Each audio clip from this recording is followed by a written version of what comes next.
Hello viewers, welcome back to our channel need to know. మన ఛానల్లో content అందరూ బాగానే చూస్తున్నారు, కాకపోతే సబ్స్క్రైబ్ చేసుకోవట్లేదు. నియర్లీ 99% సబ్స్క్రైబ్ చేసుకోలేదు ఛానల్కి. So please subscribe. ఈరోజు టాపిక్ వచ్చేసి తెలుగు సినిమా. మన తెలుగు ఫిలిం ఇండస్ట్రీలో జరుగుతున్న కొన్ని సీరియస్ టాపిక్స్ కోసం, అంటే లైక్ మనం అబ్జర్వ్ చేస్తున్న కొన్ని చేంజెస్ కోసం మాట్లాడదాం అనుకుంటున్నా. బాహుబలి సినిమాతో Telugu film industry pan India లెవెల్కి వెళ్ళిపోయింది. అది అందరూ గర్వించదగ్గ విషయం. కానీ మన నేటివిటీ ఏమవుతుంది? పాన్ ఇండియా రేంజ్కి తెలుగు ఫిలిం ఇండస్ట్రీ వెళ్ళింది. What about our nativity? మన సినిమా టైటిల్స్ కానివ్వండి, పోస్టర్స్ కానివ్వండి, మూవీ స్టిల్స్ కానివ్వండి, ఇలా చాలా పాయింట్స్ ఉన్నాయి డిస్కస్ చేయడానికి. సో ఇవన్నీ ఒక్కటే వీడియోలో డిస్కస్ చేస్తే వీడియో లెంతీ అవుతుంది. అందుకే పార్ట్స్గా డివైడ్ చేసి మాట్లాడుకుందాం. తీస్తా, నాలో ఉన్న క్రియేటివిటీ మొత్తం బయటికి తీస్తా, నా తడాకా చూపిస్తా. నేను చేసే వీడియో మీ ఫీడ్కి రావాలన్నా, లేదా నేను చేయబోయే నెక్స్ట్ పార్ట్స్ మీరు చూడాలన్నా మన ఛానల్ని సబ్స్క్రైబ్ చేసుకోండి. సో ఈ పార్ట్ 1లో మనం డిస్కస్ చేయబోయే topics mainly movie titles and posters. Yes, movie టైటిల్సా? ఇందులో అంత సీరియస్గా మాట్లాడుకోవడానికి ఏముంది అనుకుంటున్నారా? అయితే వీడియో చివరి వరకు చూసేయండి, మీకే క్లారిటీ వస్తుంది. ఒకసారి మీరు ఈ రీసెంట్ టైమ్స్లో చూసిన పెద్ద సినిమాలు ఏమైనా గుర్తు తెచ్చుకోండి. ఒకసారి మూవీ స్టార్ట్ అయ్యేటప్పుడు టైటిల్ కార్డ్ ఎలా పడుతుందో ఎవరైనా అబ్జర్వ్ చేశారా? చాలా సింపుల్గా జస్ట్ ఒక బ్లాక్ బ్యాక్గ్రౌండ్లో టైటిల్స్ వస్తున్నాయి అంతే. దానికి ఒక యానిమేషన్ ఉండట్లేదు, ఒక ఎఫర్ట్స్ ఉండట్లేదు. అండ్ బీజిఎం, ఆ టైటిల్ పడేటప్పుడు బీజిఎం అయితే ఇంకా హెడేకే లిటరల్లీ చెప్పాలంటే. Too much noise, too much loud. Only మ్యూజిక్తో టైటిల్కి ఎలివేషన్ తీసుకొస్తున్నారు, కానీ టైటిల్ని ప్రాపర్గా డిజైన్ చేసి దానికంటూ ఒక ఎఫర్ట్ పెట్టి అది నాకు ఈ రీసెంట్ టైమ్స్లో కనిపించట్లా. మెయిన్లీ ఆ క్రియేటివిటీ కనిపించట్లా, అది మిస్ అవుతుంది.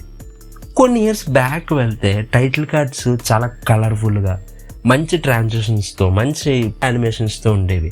ఇప్పుడు అవి తక్కువైపోయాయి. అసలు లిటరల్లీ చెప్పాలంటే కనిపించట్లేదు కూడా. ఫర్ ఎగ్జాంపుల్, మెగాస్టార్ గారు తీసిన మనశంకర్ వరప్రసాద్ సినిమా తీసుకొని ఒక వైట్ బ్యాక్గ్రౌండ్ ఇచ్చి చిన్న యానిమేషన్తో టైటిల్స్, అలా కలర్స్ కూడా చాలా వైబ్రెంట్గా ఉంటాయి. అనిల్ రావిపూడి గారు ఫ్యామిలీ ఆడియన్స్కి అంత కనెక్టెడ్గా ఉండడానికి ఇది కూడా ఒక రీజన్ అని చెప్పుకోవచ్చు. అంటే మీరు అనుకోవచ్చు, యాక్షన్ సినిమాకి క్యూట్గా టైటిల్ అలా వేస్తారు, అది ఫ్యామిలీ సినిమా, దానికి కరెక్ట్ అని మీరు అనుకోవచ్చు.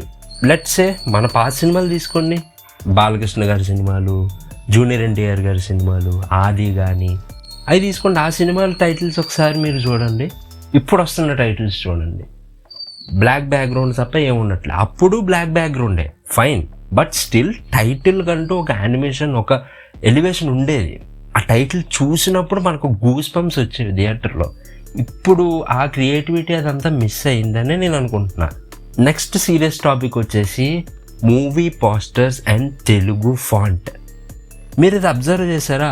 ఒక తెలుగు మూవీ పోస్టర్ మీద తెలుగు ఫాంట్ కనిపించాలంటే అది మీరు ఎంత ఎతికినా దొరకదు. ఇంగ్లీష్ ఫాంట్తో పోస్టర్ వస్తుంది, మరి తెలుగు ఫాంట్తో ఎందుకు రావట్లేదు? తెలుగు ఆడియన్స్ని ఇండస్ట్రీ గ్రాంటెడ్గా తీసుకుంటుందా? మన పవన్ కళ్యాణ్ గారి సినిమా తీసుకోండి, ఉస్తాద్ భగత్ సింగ్. సీరియస్లీ మీరు ఉస్తాద్ భగత్ సింగ్ తెలుగు ఫాంట్తో ఒక పోస్టర్ చూపించండి. ఎప్పుడో 2 years బ్యాక్ అనుకుంటా, 3 years బ్యాక్ మూవీ అనౌన్స్ చేసే టైంలో ఒక పోస్టర్ వచ్చిందంటే, తర్వాత అంతా ఇంగ్లీష్ ఫాంట్తోనే ఉంది. అండ్ ఇంకో ఎగ్జాంపుల్, మన రాజాసాబ్ సినిమా తీసుకోండి, నాచే నాచే సాంగ్ గుర్తుంది కదా. ఆ సాంగ్ మీరు ఒకసారి యూట్యూబ్లోకి వెళ్ళి సెర్చ్ చేయండి. హిందీ వెర్షన్ ఉంటుంది, తమిళ్ వెర్షన్ ఉంటుంది. తెలుగు వెర్షన్లో మాత్రం సాంగ్ ఉండదు. ఎందుకు? ఇండస్ట్రీ తెలుగు ఆడియన్స్ని అంత గ్రాంటెడ్గా తీసుకుంటుందా? అంటే ఎలా ఉన్న సినిమా తెలుగు ఆడియన్స్ ఖచ్చితంగా చూస్తారు అన్న ధీమాకు వచ్చేసారు ప్రొడ్యూసర్స్ అందరూ. ఇలా చెప్పుకుంటూ పోతే మన ఇండస్ట్రీలో చాలా ఇష్యూస్ ఉన్నాయి. దీనిపై మీ ఒపీనియన్ ఏంటో కామెంట్ చేయండి. పార్ట్ 1లో టైటిల్స్ అండ్ పోస్టర్స్ గురించి చూసాం కదా. పార్ట్ 2లో మన big heroes pan India craze వల్ల రీజనల్ నేటివిటీ ఏమవుతుందనే ఒక టాపిక్ గురించి డిస్కస్ చేసుకుందాం. So stay tuned. ఈ వీడియో మీకు నచ్చితే లైక్ చేయండి, సబ్స్క్రైబ్ చేసుకోండి నేను చేసే నెక్స్ట్ పార్ట్స్ మీరు చూడాలనుకుంటే, అండ్ బెల్ ఐకాన్ క్లిక్ చేయండి. See you in the next video. Bye bye.